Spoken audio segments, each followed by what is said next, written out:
If you want to get the maximum amount of profit from a website, you need to get as much traffic as you can.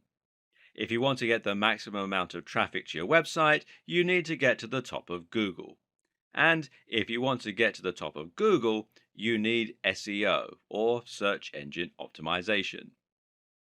Search engine optimization is the process of optimizing a website so that Google will be more likely to index it and ensure that it ranks highly for the most relevant keywords and phrases. For example, if you have a website that sells hats, then you might try to get it to rank for the phrase buy hats online. To do this, you will go through an optimization process that would involve both on site and off site strategies. With any luck, you would eventually be able to get your website to the top of the SERPs, that's the search engine results pages, for that term, and thereby attract a huge amount of traffic. More importantly, that traffic would not just be from random visitors, but would instead be from specific people who are looking for hats. Better yet, those people will be looking for hats at the very point they came to your website. Why else would they search for hats? Which means they're ready to buy, and it should only take a small push to get them to make that decision. SEO can be a slow going process, but it's still possible to climb the ranks and get your website to a point where it will start getting more and more organic traffic from searches. SEO essentially works by attempting to second guess the algorithms used by Google to decide which sites to index and where to rank them. Google works by using bots, an index, and an algorithm. The bots, also known as robots or spiders, are small pieces of code designed to head out onto the web and look for content. They read web pages and they add that content to a massive index which Google can use as a reference. From there, Google will then use an algorithm to identify which content in that index is relevant to which search and which is offering value to the end user. Ultimately, the aim of Google is to help people find interesting content that will be relevant to what they're looking for. This involves a lot of factors, and the algorithm will look at how many links the content has, how visitors behave on that website, and the use of key phrases within the content. If a word or phrase is repeated often enough, then it is possible to deduce that said word or phrase is likely to be the subject matter, and thus should come up in searches for matching terms. SEO basically works by predicting and guessing how the algorithm works, because no one can be completely sure, and then using that information in order to engineer your website to get the maximum number of hits. It means gaming the system, and this in turn can allow you to trick Google into believing that your site should be number one. Of course, it's not quite that simple though, and actually, as we dig deeper, we'll see there are other more efficient ways of looking at SEO. Apart from anything else, Google is constantly updating its algorithms, usually with words beginning with P like penguin, panda, and pigeon, and that means second guessing Google can get you into trouble. Being effective at SEO means having an up to date understanding of how it works and knowing the core principles that underpin the different strategies. That's where this video series comes in. Keep watching and you'll learn which old, outdated strategies you need to avoid, how to work with Google to get the very best results, and how to future-proof your site for upcoming changes. This is the modern guide to SEO for modern marketers and site owners. This is your SEO Bible and your key to unlocking incredible success on the web. We're going to start this series with a little history lesson. Why? Because understanding how SEO used to work, how it has progressed, and what you now need to avoid is a very good way of creating context and helping you to understand what SEO means today. When SEO was first born, Google's algorithm was a lot simpler and manipulating it to your own ends was a lot easier as a result. Back then, Google looked at two key factors in determining its rankings. Those factors were keyword density and links profile. Your links profile, also called your backlinks profile, is essentially determined by how many links you have pointing to your website coming from other sites. This serves two important roles. Firstly, links help Google's robots to find your website. Bots crawl the web by reading content and following links from one site to another.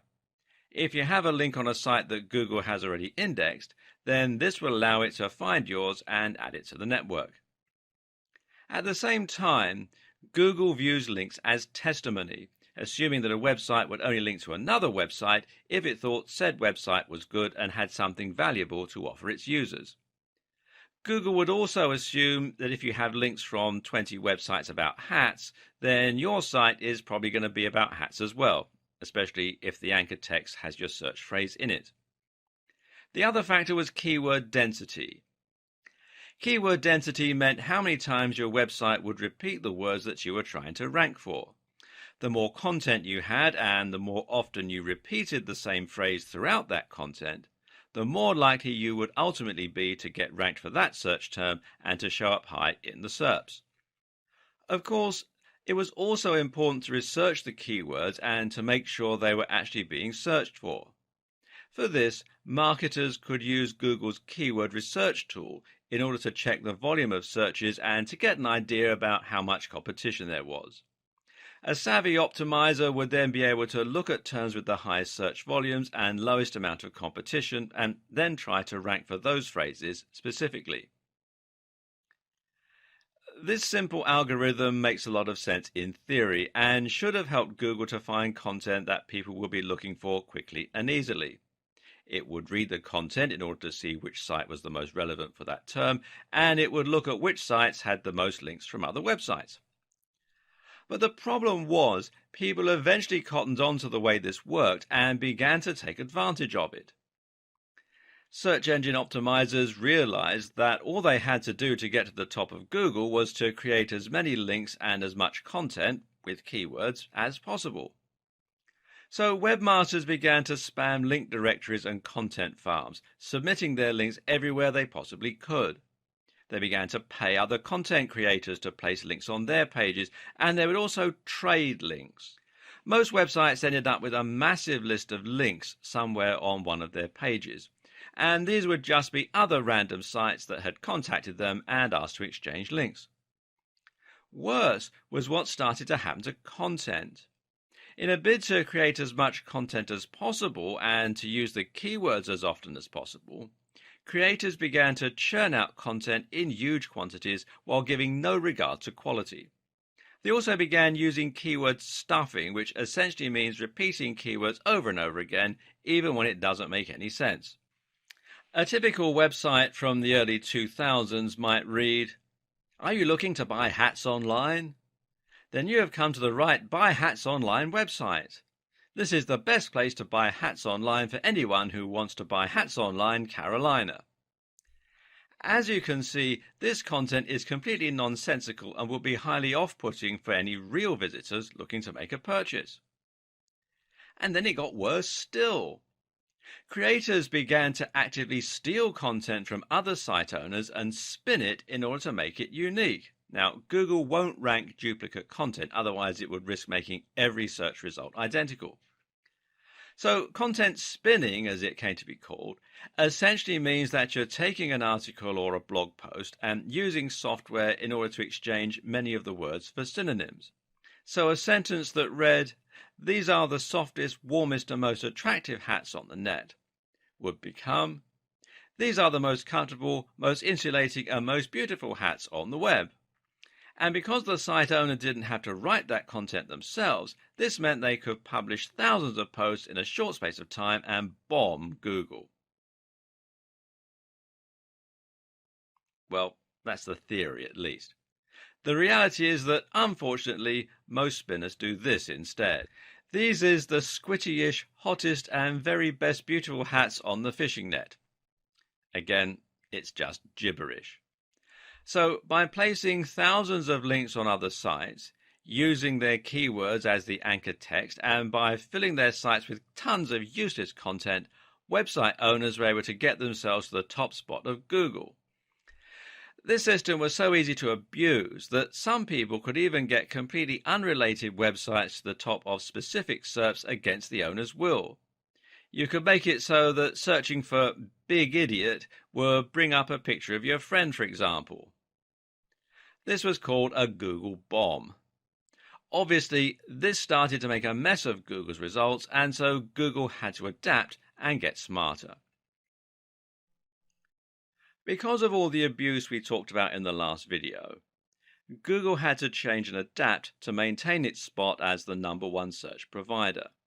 And to do that, it had to clamp down hard on those who were gaming the system and penalize sites that were cheating to get to the top spot. It did this by looking for obviously spammy strategies and de indexing or downgrading the sites. So, sites with keywords in their URL no longer enjoyed the same advantage. Sites with huge numbers of inbound links from low quality websites were de indexed. Sites caught buying links were de indexed. Sites that stuffed keywords were severely punished. Sites that had lots of backlinks with the same anchor text were treated as highly suspect, and the list goes on and on. Meanwhile, Google started to show preference towards sites that were longer, that linked out to other quality resources which previously would have hurt your SEO, and more. These changes came in the form of algorithm updates, which had recognizable animal names and which got a lot of press from the internet marketing community at the time. These were Penguin, which was designed to reduce the effectiveness of unnatural backlinks, and Panda, which was designed to favor sites that looked high quality. Google doesn't want a website owner to be able to artificially climb its SERPs. Rather, Google wants websites to climb the ranks only when they're genuinely valuable and popular with the audience. It wants to see natural, organic links that you haven't paid for, and it wants to see deep, relevant, and interesting content. The old techniques that were once used to spam Google became known as black hat SEO, and the industry entered a dark period. It's hard to overstate just what the impact of these algorithms changes had on the SEO industry at the time, and on countless other industries as well. These changes ended up completely de indexing massive websites overnight. Sites that had followed conventional wisdom to get to the top spot on popular search were now completely de indexed, cutting off the vast majority of their traffic and sales. This led many to proclaim that SEO was dead, that it was no longer possible to game the system because you would be penalized for buying links or for stuffing keywords. And even if someone could break Google's new algorithm and work out a new way to game the system, it would only be a matter of time until Google changed its algorithms again. The industry as a whole was in trouble, and SEO became a dirty word. Many people felt that SEO and black hat SEO were synonymous, and more people began to turn to social media for marketing, with the likes of Facebook and Twitter massively on the rise. But was SEO really dead? Not at all. It was just going through a metamorphosis. SEO is not the techniques we use to get our sites to the top of Google. SEO is simply the objective of getting to the top of Google. Any technique you use to try to get more attention from Google could be considered SEO. So, if Google wants us to create a high quality website, then creating a high quality website becomes SEO. The hard part is just unraveling what Google's idea of a high quality website should look like.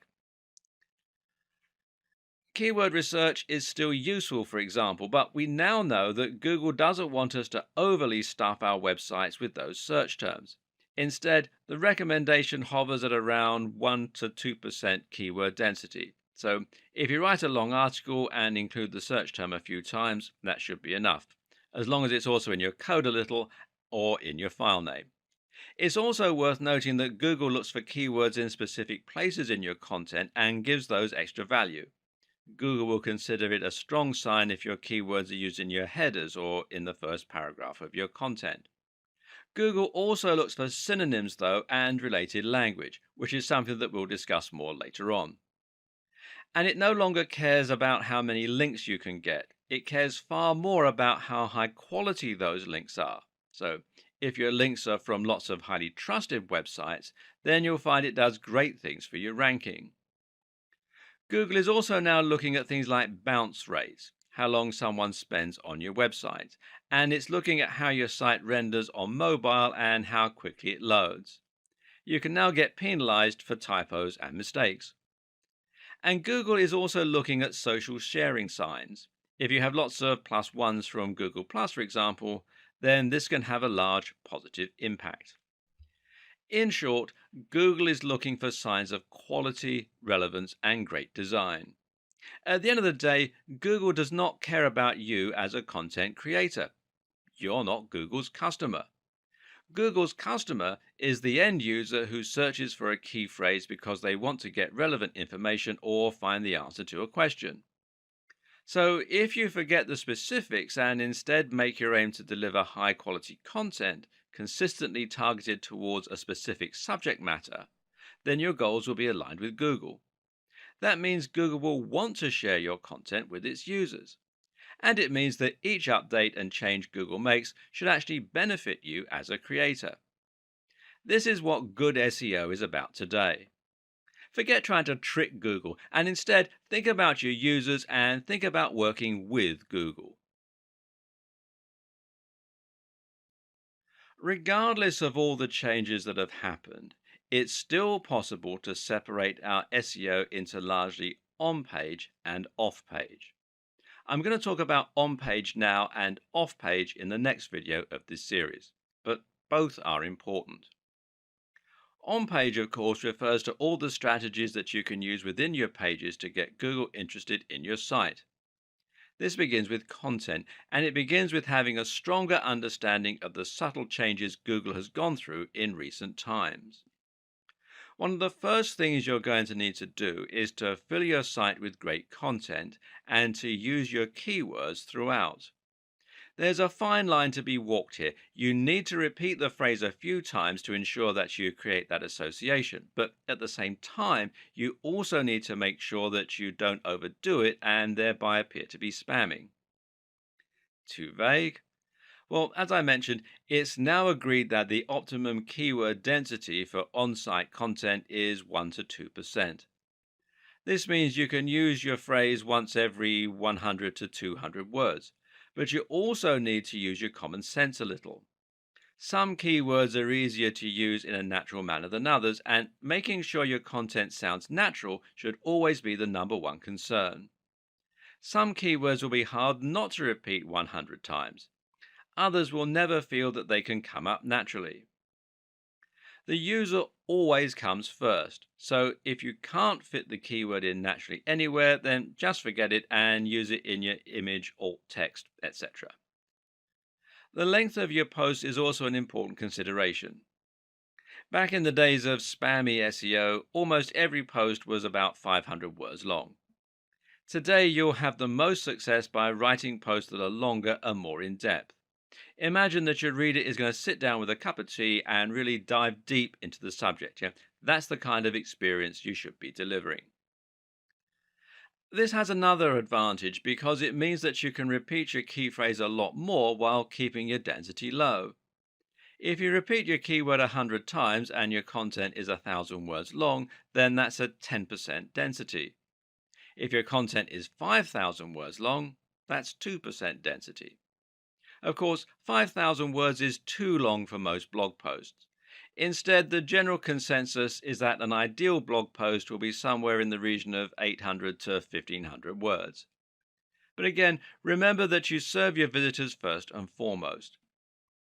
These are the people that you want to impress, and that means you shouldn't worry too much about length. Do what comes naturally to your subject matter. Oh, and while you're at it, try to vary the length of your post a little. This again looks more natural and suggests to Google that you're not following a strict formula of any kind. At the same time, you also need to consider something called LSI, or latent semantic indexing. This is basically a fancy term for how Google now understands actual meaning rather than just looking to match words. The way it does this is at least partly by looking for synonyms and related terms when trying to answer questions. In short, don't just use the exact key phrase, but be sure to use lots of relevant and related language. This is important partly because it can prevent a mismatch between searches. If someone searches for a homonym like duck, how does Google know whether they mean the bird or the movement? Simple. by looking for related terms like duckling and feather, or perhaps dodge and dive. At the same time, the use of synonyms and related language again shows Google that there is a lot of content revolving around the same topic. It's not just a case of having mentioned the search term a few times in an otherwise irrelevant piece of writing. So, if you're writing about bicep workouts, then you need to make sure to include lots of related language like arms, triceps, dumbbells, training, weightlifting, etc. Doing this will confirm the subject matter of your site and will look a lot more natural and useful than if you just use the phrase. And for the same reason, it can also be a good idea to use variations on your key phrase and to have secondary search terms. For example, if your key phrase is build massive arms, then you should also try to include the terms build big arms, build big biceps, get big biceps, etc. Google now knows that this means the same thing, but won't be as likely to penalize you for keyword stuffing. It also makes you look like a better writer for your visitors. Essentially, try to keep in mind that Google no longer works by trying to match the search terms exactly in your content. You can see this yourself when you search Google. Search get big arms, and many of the results that come up won't actually include those precise words. Likewise, linking out to relevant sources might help Google to better understand the topic of your pages and posts, while also demonstrating that you're trying to provide extra value to your visitors. On that same note, you should also look at rich snippets. Using structured data, you can highlight to Google certain key elements of your content, like recipes, dates, company names, scores, etc. This helps Google show some of that information in the SERPs, the search engine results pages, and thereby attracts more visitors to your site. There are plugins which will let you do this easily, or you can do it through meta tags. Either way, you'll use this to do things like highlighting the ingredients in a recipe, or the show times of a play, or the score in a review. This is important because it lets Google understand your content even better than it is already able to do. Google is no longer just a search engine, but rather an AI. This is the direction that Google is heading, and being able to understand and utilize this might just be the key to SEO success in the future.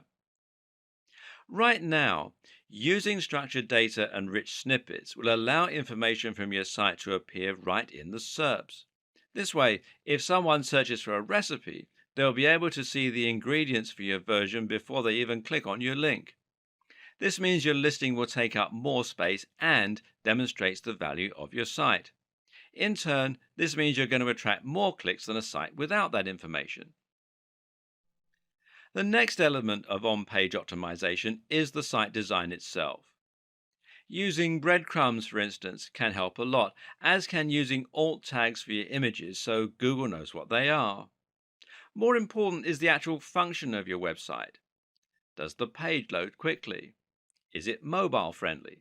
Mobile friendliness in particular is something you absolutely cannot ignore today.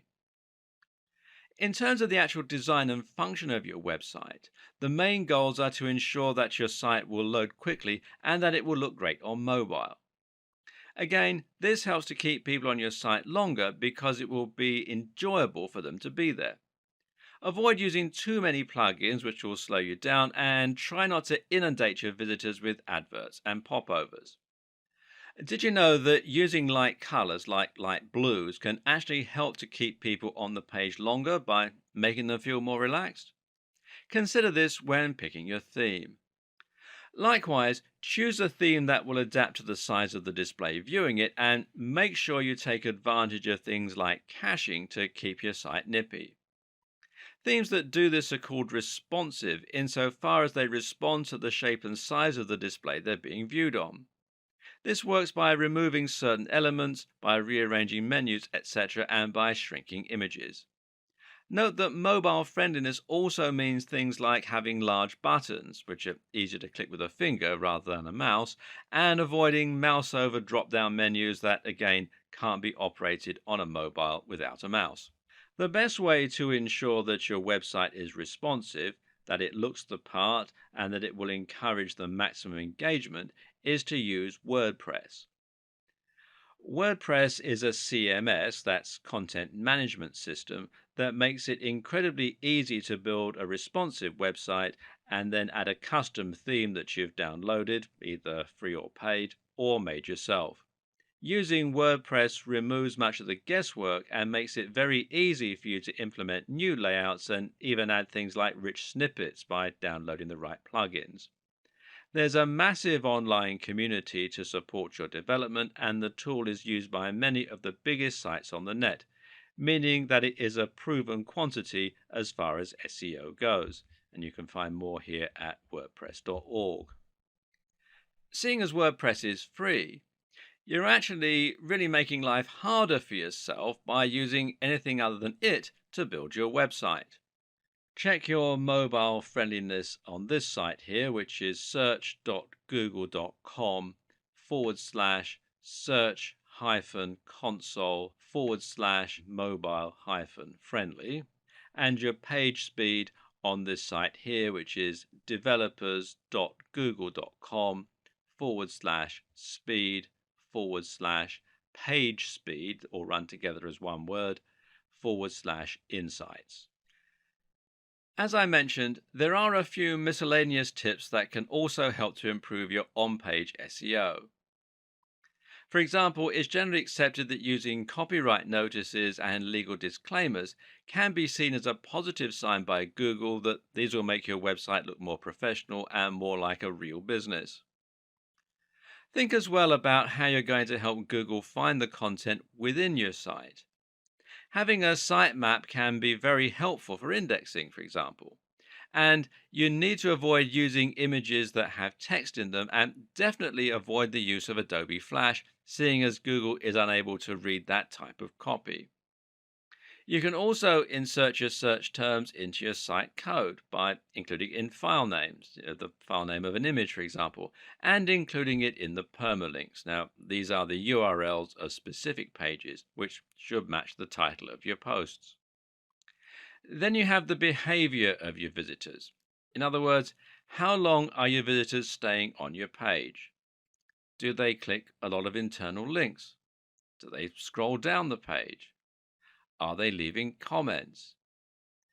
Google wants to see that your site is offering value to your visitors, and the best way they can do that is by looking to see if people are actually enjoying the content you've created.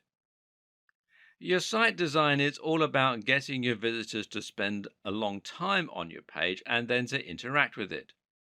You can do this by using related posts and by making your comments section appear more interesting and easier to use. But you should also do it by simply ensuring that your site looks great, performs well, and is filled with interesting and relevant content. Try to avoid adverts or bad design elements that are going to instantly put people off and cause them to leave your website. Remember, Google wants to see that people are spending time on your website, and the best way you can ensure this happens is by making content that people want to read. Moreover, you need to ensure that content is presented in a way that encourages people to stick around. Forget dense blocks of text with no images.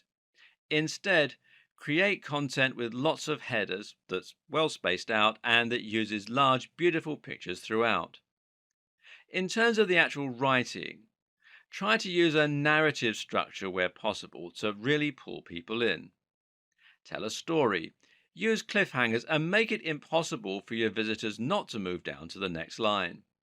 Ultimately, it comes down to making sure you're providing the very best experience for your visitors, but doing so in such a way that Google can see and understand that that is the case. In the last video, we talked about the basic strategy you'll use for your on-page SEO.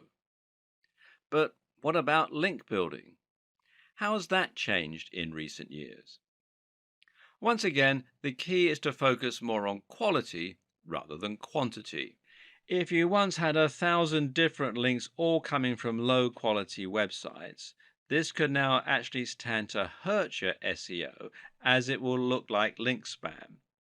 If you've been guilty of using these old practices in the past, you might want to consider Google's link disavow tool, which you can find here at google.com/webmasters /tools disavow links main $PLI equals 1. And there is a posting on Google's blog which explains how the tool works and everything. And you can read more about that at support.google.com /webmasters answer /2648487 HL equals EN.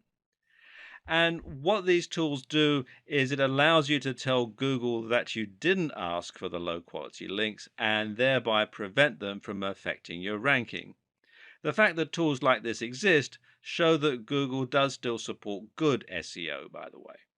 Once you've removed all your low quality links, you need to start looking for high quality links. Which ones are those? Simple. They're the ones that follow all of the advice that we gave in the last video on on-page SEO. These should be sites that are relevant to your niche stroke industry, but also ones filled with the very best quality content and which seem to have an entirely engaged user base. In other words, look for the very best sites in your niche. Make your site as good as theirs and then approach them for a link. The sites that Google will rank highest for a particular search term are the ones that appear the most relevant and that have the best content and the best design. At the same time, though, they will also be the ones that have the most trust. This means Google considers them an authoritative resource and expects the information on their site to be accurate and well written. This is something that sites like Moz have tried to quantify with terms like trust flow. However, there's no defined method of determining a site's trust, and instead we have to infer the best strategies for building trust, as usual. What we do know is there are some sites that Google trusts absolutely implicitly. These are sites like harvard.edu, BBC News, etc. And how does it know it can trust them?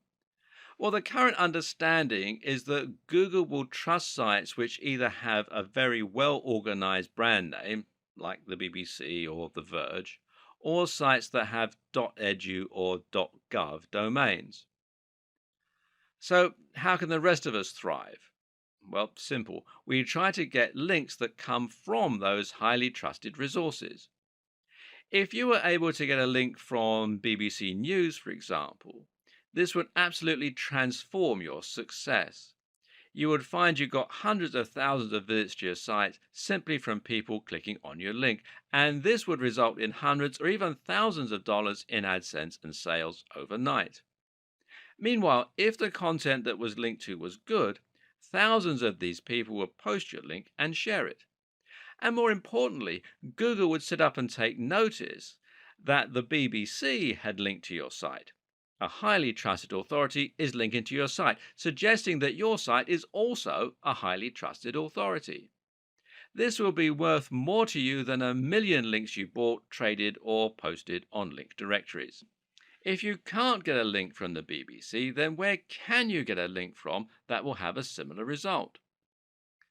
Unfortunately for many of us, it's nearly impossible to get a response from a massive site like the BBC, unless perhaps we have a newsworthy story and a useful contact.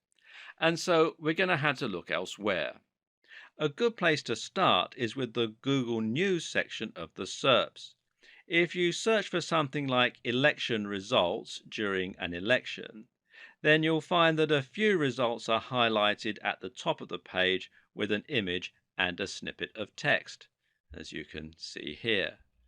Now, if you click here on the News tab, you can find more news and stories. Now, these news stories aren't manually curated, but are rather selected from sites that Google trusts. If a site is in Google News, then it's a pretty sure sign that that site has made it, especially in a competitive niche. and thus it shows you exactly where you need to be getting your links from. If you can get links from any of these sites, then you're going to get almost the same boost as you would get from the BBC, although to a lesser degree. But how did these sites make it so big? Perhaps they got links from the BBC, in which case you're getting some of the benefit via their link to you. And the same thing would happen if they had a link from a site that had a link from the BBC. Try to think of this as a game of degrees of separation. You might struggle to get in touch with the very biggest authorities on the web, but if you can indirectly trace a link back to a big site, then you'll enjoy more love from Google the closer that relationship is. Chances are that you already know what the biggest sites in your niche are. These are the sites that are household names and that everyone goes to when they want information on your subject. Chances are they're also the same sites that end up in Google News. And because they're so big, they've probably got links coming in from other big sites. So, how do you get these big sites to answer you so that you can get some benefit from their links? And seeing as you're no longer allowed to buy links or do link swaps, how do you get them to link to you? Well, generally, the answer that most SEO experts recommend is using guest posts. A guest post is like a link swap, except that instead of swapping a link for a link, you're swapping free content for a link. Your job is to scope out sites that might be responsive to a message from you. Look at the type of content they publish and then write a post that's along the same lines. You then contact the site owner by email and show them your content, asking if they would like to publish it. The deal is that they can publish your post, but only if they include a link back to your site in exchange. They can do this by putting your link and bio in an author box, or they can do it by including your link naturally in the content of the article. By embedding the link this way, you make it look a lot more natural and you can send even stronger signals about the topic of your post. And remember that it's also highly important for the topics of sites linking to you to match the topic of your site. And this way, you're not only posting on a site you chose in your niche, but you're also filling it with a directly relevant post. This is a fantastic way to build links, but there are a few caveats. The first is that you still need to be careful. Matt Cutts, who used to work on Google Search, has made it clear that the overuse of guest posting can still lead to penalization. This is still a form of link manipulation. Likewise, you need to be careful about constantly using the same anchor text and generally being predictable. Mix it up. Finally, consider that it will still be hard to get an answer from top influencers in your niche. The solutions include making sure that your content and the sites you're linking to are great quality so that the creator will be happy to be associated with them, delivering real value in the guest post, spending some time developing a relationship first, perhaps by sending some emails and maybe by leaving some comments on their blog, starting relatively small and working your way up. Look for blogs that are just ahead of yours. Each time you succeed, your site will get bigger and you'll be able to approach a slightly bigger influencer next time. Use your existing contacts. Maybe you have a friend who owns a blog. Network in person. And for making a big impact, nothing beats the power of actually meeting a blogger or a site owner in person and making a connection that way. Go to SEO networking events and generally don't be afraid to pick up the phone. A key lesson to apply to pretty much every aspect of SEO is not to get carried away when you find ideas that work. For example, just because quality is key, that doesn't mean that you need to disavow every low quality link and only ever build links from the top sites. Why? Well, you guessed it. It looks unnatural again and actually looks like manipulation. Take a look at sites like the BBC, and you'll see that they have a huge and highly diverse link profile. They'll have links from massive sites, but also tiny spam sites. When a site is truly successful, it'll lose control over all of its links, and this can be useful to make your links profile as diverse as possible. And one of the very best ways to do this is with link bait. Link bait is an article you've written specifically to try and get as many links to it as possible. How? One answer is to make your article a powerful resource, meaning that it will become a place for people to learn a particular subject matter. An example of this is the excellent guide to testosterone published on the art of manliness. This post goes much more in depth than many similar blogs on the same subject, and as a result, countless other articles have linked to it as a resource. Another option is to create a post that will somehow support a discussion. A good example of this is the post How to Win an Argument with a Nutritionist, which includes links to studies that disprove outdated notions about nutrition. The article is perfect link bait because people will regularly use it in online arguments to prove their point. Finally, one more very useful strategy for your backlink strategy is to perform backlink research for other sites. Look at your competition and look at which sites have got the most traffic in your niche. Then, once you've found which ones those are, try to get links from the same site. Not only does this method ensure that you're going after the right links that have a proven track record, but it also helps you to find links that are likely to allow guest posts. Good SEO means forgetting SEO and concentrating on your user. It also means forgetting SEO insofar as you're going to be trying to merge your different marketing strategies to create one bigger approach. It means trying to write amazing posts and share them on SEO so that you get more links, and it means writing great content that keeps people on your page longer. Stop thinking in terms of SEO and social media marketing, and instead think about your SEO in terms of content marketing. Regardless of your strategy, there is no doubt that content is absolutely the most important asset when it comes to attracting traffic and impressing Google. But just what is content marketing? Content marketing is about creating content that will help Google to find your site and posts and to ensure you rank highly in the search engine results pages. While this is a powerful and useful effect, though, it's actually only one part of what content marketing is all about. At the same time, content marketing is about building a relationship on your site and ensuring that people begin to trust what you have to say. It means demonstrating your knowledge and point of view to the point where people seek you out as an authority. Once you get to that point, you'll be considered an expert in your field and you'll be able to greatly influence your audience, possibly influencing their buying behavior. So, how do you get to this point? Well, the key is to think about the sites and blogs that have influenced you over the years and the ones you read regularly. This isn't about building trust with Google, but rather it's about building trust with your readers so they want to keep coming back. The main thing normally is delivering value. Each post you create for your blog should provide some useful and/or interesting information that is actionable. At the same time, it should offer something that isn't available elsewhere, and it should be in-depth and comprehensive.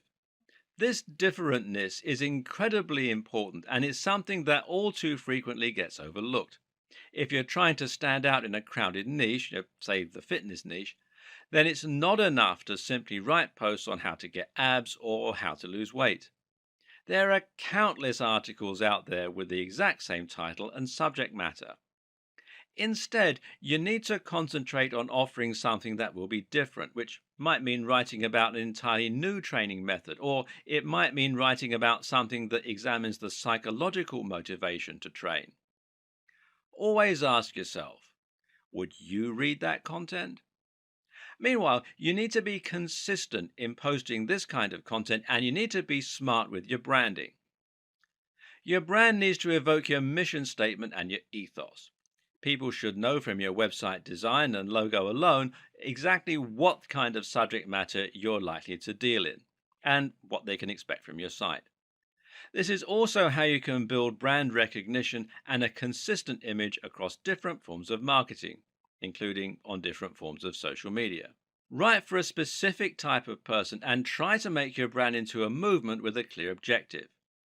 That way, people can actually get excited about you and will really get behind what you're trying to do. But the main goal is to offer consistent value and to become a source that people can start to trust. That way, when someone searches for an answer to a question, they might read your post and be impressed.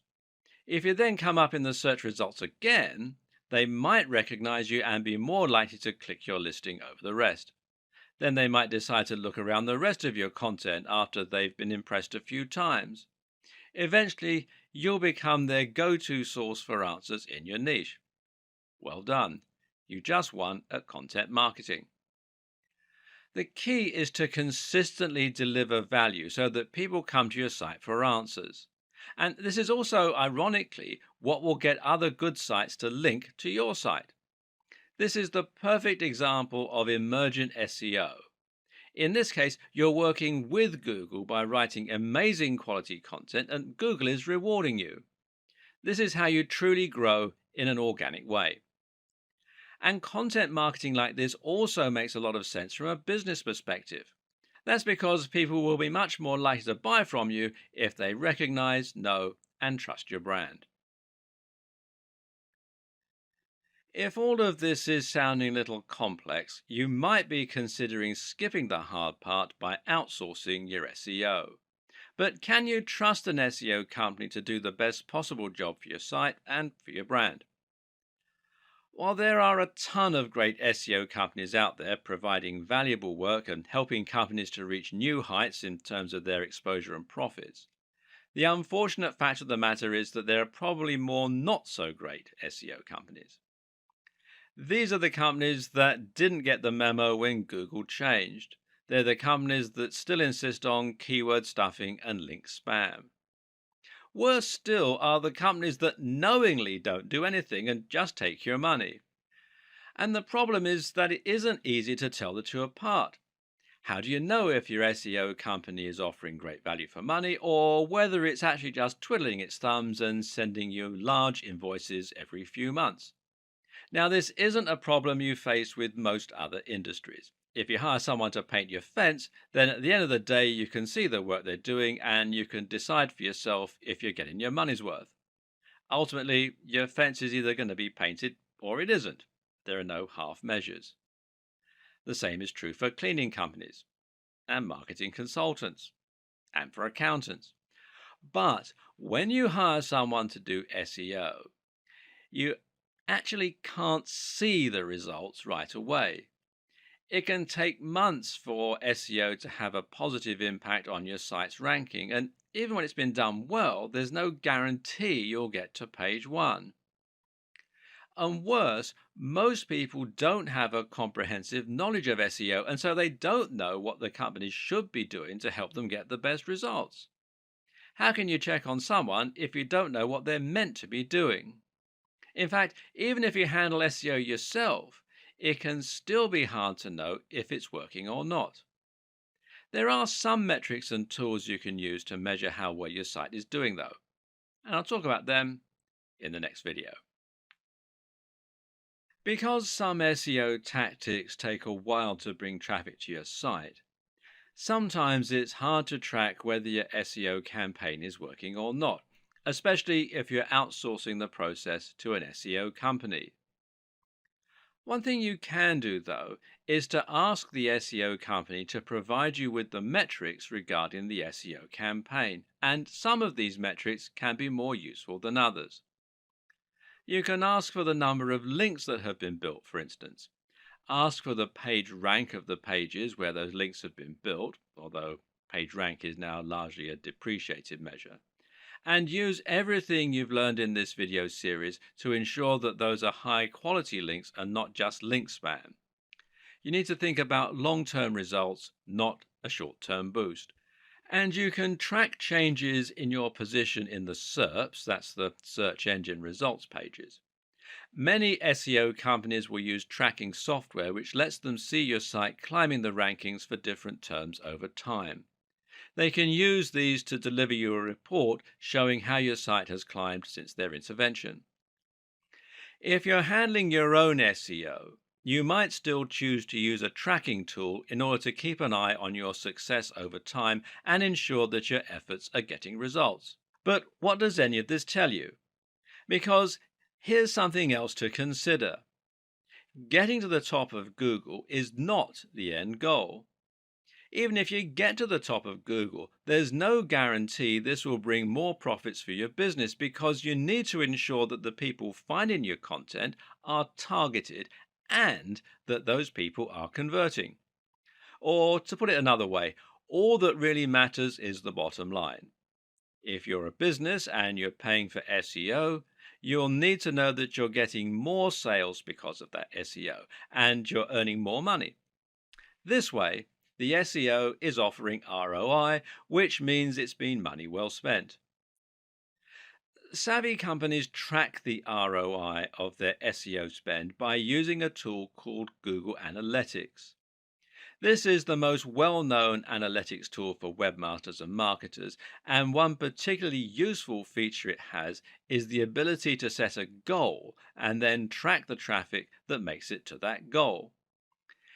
If you're trying to sell a product, your goal might be the thank you page people get directed to after a purchase. This allows you to see not only that you're getting more traffic, but also that you're getting more targeted traffic that's actually converting. Better yet, Google Analytics will be able to tell you where those converting visitors come from. And specifically, you'll be able to see if someone who used your search term eventually ended up buying your product. These are people who have bought products from you because of your SEO efforts. If you hire an SEO company to help you rank for a certain search term, you're probably missing the point. A better way to approach this is to hire an SEO company to help you increase your profits or your brand awareness. Thus, the very best SEO companies are those which use a combination of different marketing tools, combining everything from SEO to social media to brand management. Part of this is choosing the right search terms. So, if you let your SEO company choose your search term and they don't increase your profits, they might be good at ranking, but it's not a good strategy. It's important to know whether ranking for the particular phrase you're interested in is actually going to translate into tangible results. The same is true if you're doing SEO on your own. And one way you can check how successful your SEO is likely to be before you spend lots of time and or money on it is to use PPC. PPC is of course pay-per-click. This is a type of advertising that involves paying each time someone clicks on an advert and visits your site.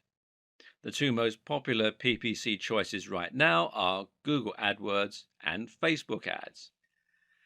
It's equally important that you use analytics in your own SEO campaigns for the very same reasons. Good SEO is about constant iteration and seeing which actions are having the best impact on your tracking. Struggling to rank for a certain term? Then you can consider aiming for another one. Finding that people from an unexpected search term are converting more highly than those from other search terms? Then it might be time to switch gear and start trying to rank for that phrase instead. Setting up Google Analytics is thankfully rather simple. First, you need to head over to Google Analytics, which is google.com/analytics. And then you'll need to add a small tracking code to each page of your site. If you're using WordPress, you can also use a plugin to do this. Then you can set up your view, which will let you choose which stats you want to look at. Some useful things to look at here are your audience overview, and this is key data regarding who is looking at your site, which can help you to better target specific demographics. Acquisition, this is where your traffic's coming from. Real time, which shows you how many people are on your site right now. And the aforementioned goals. With what we've covered so far, you should now know everything you need to know in order to begin a modern and effective SEO campaign. The problem, though, is that, as we've already mentioned, SEO is something that is constantly evolving and changing. We already know that Google has a lot planned for its search algorithm in the future. And the first big change we can expect to see going forward is the introduction of a real time algorithm. This means any changes made to your site's SEO might be reflected immediately in the search results. This is expected to affect Penguin predominantly, which means it will have the biggest influence on inbound links and whether your backlink profile is mainly made up of high quality links or spam. In this case, adding a spam link to your site could result in an immediate downgrade to your ranking. Likewise, though, the reverse could also be true. Using the disavow tool could help you to see an immediate recovery, while a very good link could result in an immediate boost to your site. It's also not too much of a stretch to expect that in future we might see this start to apply to other aspects of SEO, including the ranking of sites and pages. We already see newspaper stories appear very quickly in Google's search results. So, what should you do to make sure that you'll benefit from these changes? How can you future proof your site in this regard? Well, one tip will be to stay on top of your links disavowing and to make sure you're constantly adding links and removing the unnecessary ones. In the future, bigger sites may need to have a whole dedicated team working on keeping their links profile healthy around the clock. Likewise, make sure to keep updating your site regularly and to keep the date as a schema in all your content. One good way to know what's coming in the world of SEO is to keep your eyes peeled to industry news sites and specifically to Google's own blog. Another is to think about the direction that Google is heading in and to try and guess what its larger plans are. And right now, everything is pointing towards a heavy investment in voice search and AI. Google is not just a search tool. With the capability of reading and understanding human language, Google is an AI. And what's more, it's shaping the way we develop our content, whether we like it or not. And it is embracing this more and more with each new update and each new product. Google Now is the name of Google's assistant service that combines search, digital assistant, and all the data that Google collects about us into one incredible tool. This is the real reason Google had to move towards latent semantic indexing. It needed to understand the content rather than just look for matches. And this is why Google needed to start using rich snippets and structured data so that it could understand the key facts from the web. This is what allows Google to use its quick answers box. Ask Google, how old is Barack Obama? And it won't just bring up a website, it will tell you. And Google also has localization and previous query functions.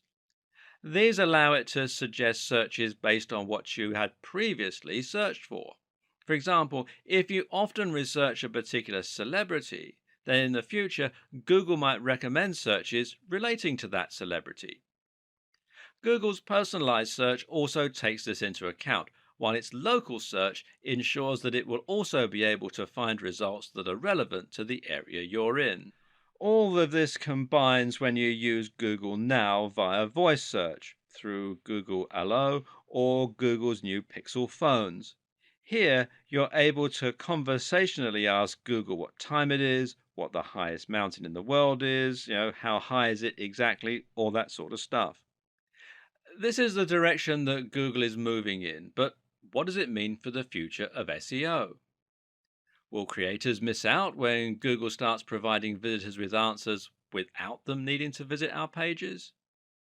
For now, creators can start to focus on the Google Knowledge Graph, which is what powers many of the more complex components on the SERPs.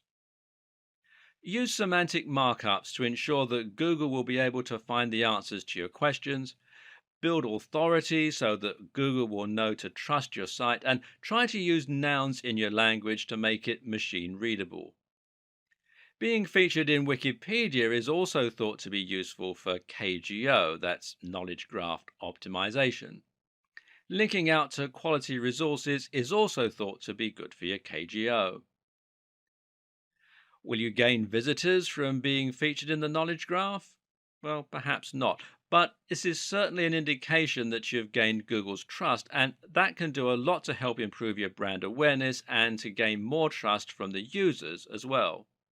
For those reasons, it's certainly a worthy goal. We've covered an awful lot of ground and even speculated at what the future of SEO might entail. At this point, you may be wondering where to start and how to put everything you've learned into action. So let's simplify for a moment, shall we? Here are our key takeaways. First off, Google is getting smarter to the point of becoming an AI with a lot of personal information about its users. Google is increasingly understanding what content actually means rather than just what it says. You should not try to trick Google. Work with Google to provide your users with the most relevant, well-informed and entertaining answers to their questions. Prove that you are trustworthy by connecting as closely as possible to high authority sites. Use structured data to further explain your posts. Don't keyword stuff. Write naturally using synonyms, relevant terms, and lots of nouns. Build a brand and focus on consistent quality. Post regularly and build the trust of your users with content marketing. Use guest posts and aim for the sites that have Google's trust already. Think of SEO as one small part of a much more cohesive marketing strategy. Combine excellent posts with social sharing and link bait. And finally, measure and monitor what is working and update your strategy on the fly. Another tip is to make sure you do your research and examine which terms to target before you set out. But even more important than that is to choose the right niche. This means picking a niche that has a large enough appeal to give you a big market, but at the same time, it means picking a niche that won't be too competitive for you to make any dent in. Look for subject matters that cater to a specific audience and that people can really get passionate about. And make sure that you are passionate about it too, because when you really love what you're writing about, all the high quality content, all the great connections, and all the consistency really come to the fore. Stop looking for quick wins and focus on building a trustworthy brand filled with incredible information. If you do that and you do just the smallest bit of marketing to give yourself a push, then Google's algorithm should do the rest and reward your enthusiasm. Wait! Before you get started, upgrade to the video version and get better rankings and more traffic faster than ever. First off, I want to thank you for getting your hands on the guide to what's working right now with SEO. You're going to learn a lot and start getting tons of high quality free search engine traffic that will make you a lot of money. But what if I told you there was a shortcut to success with SEO these days? What if there was a way to start seeing results even faster than just by going through a step-by-step guide alone? And what if you could start getting SEO traffic faster and of an even higher quality than ever before? Although the step-by-step guide is extremely easy to follow and is written in a very step-by-step format, some people learn better by watching than by reading. What about you? Are you a visual learner? Do you prefer to read through a training course, or do you get better results when you can watch something being done? If you're like most people out there, watching a video makes learning much easier. Unfortunately, most people that try to follow a text-based course don't even complete the training. And of those that do complete the training, many struggle to retain what they read and even get results.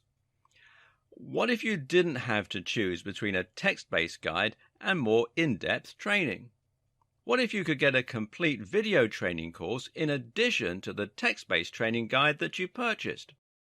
Something that would take you by the hand and give you that next level of training that you need to get the absolute best results possible. The good news is that you're going to get the chance to do just that today. Introducing the video version to the Guide to SEO that you just purchased. Here's the bottom line. I want you to start getting tons of free SEO traffic as quickly and effortlessly as possible. And there are little details that can be the difference in seeing huge results with what's working today with SEO, and ultimately failing to get rankings and traffic. Or even worse. If you do things the wrong way with SEO, not only could you miss out on a lot of traffic, you could even do something that puts you out of favor with the big G. That's why you need to really understand and comprehend every single detail that you're being taught inside the training. To make absolutely sure you don't miss any important details when it comes to getting started on SEO methods that work today, getting up and running with minimal time and effort, learning how to quickly get ranked at the top of the search engines, and ultimately get hordes of high-quality traffic that makes you as much money as possible. If you miss just one step in the process in getting rankings and traffic with SEO, you could find yourself wasting a ton of time, missing out on traffic, and possibly even putting the good standing of your sites at risk. Sadly, many people struggle to get the results they hope for with SEO because they try to do things their own way. When you follow what's inside the step-by-step video training inside of this, getting results is easy. Upgrading to the video version pretty much guarantees you learn how to do everything the right way. Click the button below to get instant access. And of course, as an existing and valued customer, you'll get access to this upgrade with special, customer-only discounted pricing. When you consider that this is just like having an SEO expert come into your home or office and show you exactly how to set everything up and see results, it would be easy to charge $500 or more for this upgrade, and it would be worth every penny. But you won't pay anywhere near that when you upgrade today. Plus, when you take action today, you're also going to get an exclusive bonus of 10 high-quality audio MP3s of all the training. This makes it easy to learn at any time, from anywhere, and get big results quickly and easily. When you add the MP3s to the 10 high-quality videos that show you how to do everything from getting started with SEO to rankings and traffic, it's impossible to fail when you make the wise decision to upgrade. Not to mention, you get to test drive this upgrade for the next 30 days. With absolutely zero risk. If for any reason, or no reason at all, you're not 100% satisfied with what you learn inside, simply send us an email and we'll refund every single penny of your tiny investment. No questions asked. But please don't wait. This is an exclusive one-time offer at pricing that's only available to our existing customers. If you wait, you may never get another chance to get access to this at a price this low. Click the button below to get instant access today. Wait! Before you get started, upgrade to the video version and get better rankings and more traffic faster than ever. First off, I want to thank you for getting your hands on the guide to what's working right now with SEO. You're going to learn a lot and start getting tons of high-quality free search engine traffic that will make you a lot of money. But what if I told you there was a shortcut to success with SEO these days?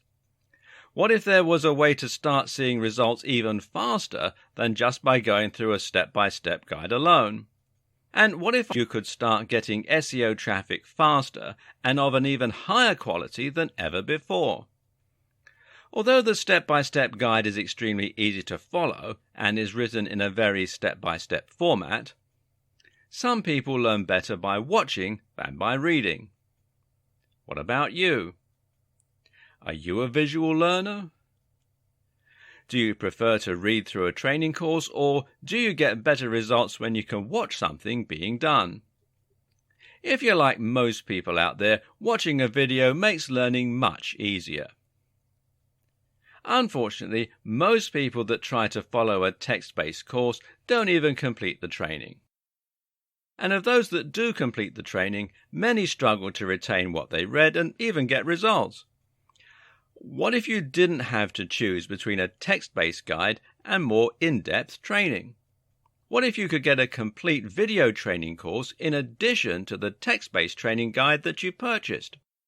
Something that would take you by the hand and give you that next level of training that you need to get the absolute best results possible. The good news is that you're going to get the chance to do just that today.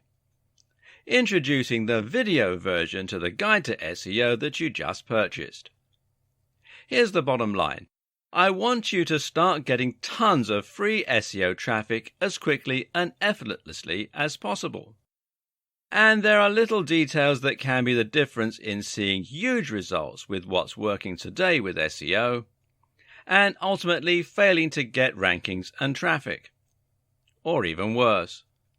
If you do things the wrong way with SEO, not only could you miss out on a lot of traffic, you could even do something that puts you out of favor with the big G. That's why you need to really understand and comprehend every single detail that you're being taught inside the training.